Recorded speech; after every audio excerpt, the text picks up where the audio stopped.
Dans un monde où les stars du football sont constamment sous les projecteurs, il existe des joueurs dont le talent reste dans l'ombre, des guerriers du terrain, sans bruit ni polémique, l'idole de personne. Ces joueurs, pourtant essentiels à la réussite de leur équipe, ne sont jamais reconnus à leur juste valeur.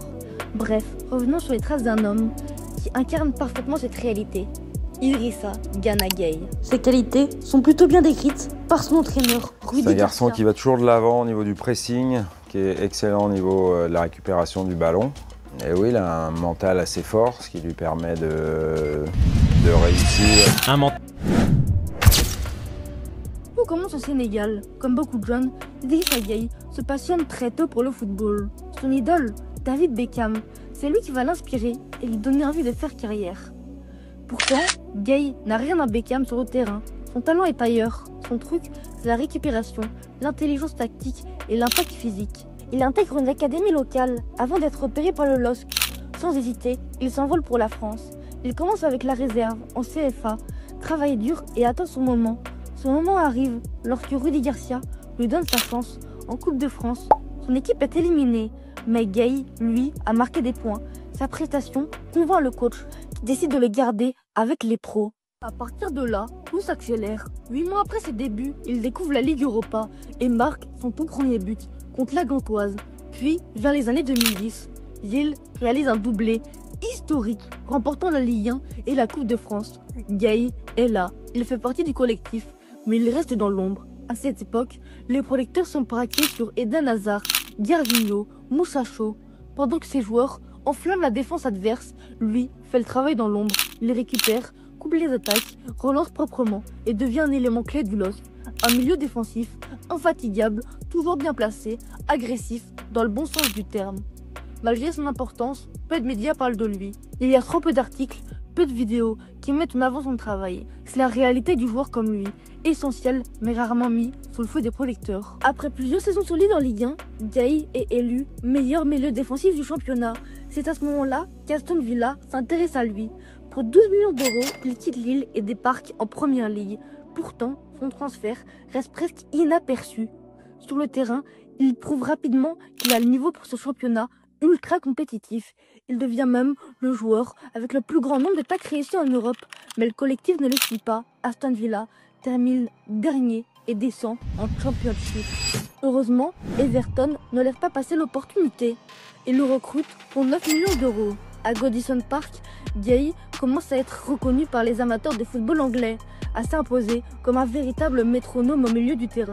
Il récupère, relance, protège sa défense, il est indispensable. Pourtant, malgré ses performances, il reste un joueur sous-coté aux yeux du grand public. Passons du côté de la sélection. Idrissa Gueye continue de progresser. Il devient un cadre du Sénégal et joue un rôle clé en termes 2019.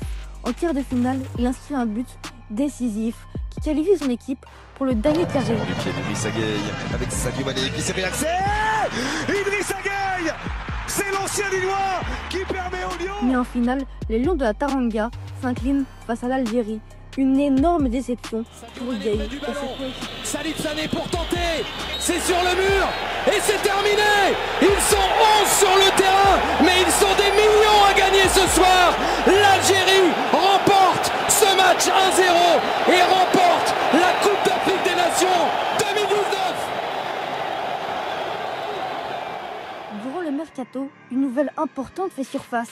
Le Paris Saint-Germain veut absolument recruter Idrissa Gueye. Un accord est retrouvé entre les deux clubs pour 32 millions d'euros, une somme conséquente pour un milieu défensif. Alors, retour de l'autre côté de la Manche.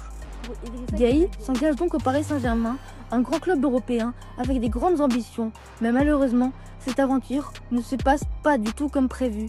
Malgré quelques bonnes performances, comme un but mémorable contre Manchester City en Ligue des Champions, où il fait vibrer tous les supporters parisiens, il reste beaucoup trop irrégulier dans ses prestations.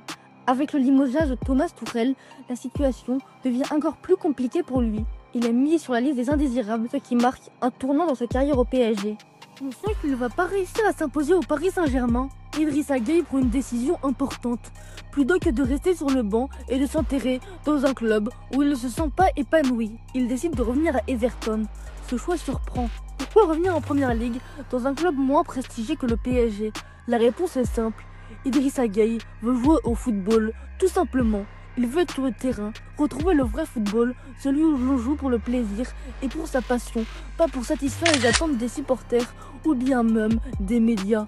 Son retour en Angleterre marque une reprise de contrôle significative pour Idrissa Gueye. Il ne cherche plus à être une star, mais simplement faire ce qu'il aime, jouer, récupérer des ballons et être utile à son équipe. Aujourd'hui, Idrissa Gueye continue d'évoluer au plus haut niveau. Il n'a peut-être pas la reconnaissance médiatique des stars du football, mais sur le terrain, son importance est indiscutable. Un travailleur de l'ombre qui fait tout pour que son équipe fonctionne. Idrissa Gueye est un patron de l'ombre. D'ailleurs, n'hésite pas à t'abonner car ça m'aide vraiment beaucoup et on est en train de rush les 1000 abonnés en ce moment. Alors merci de liker et de commenter. C'est ciao et à bientôt pour une nouvelle vidéo.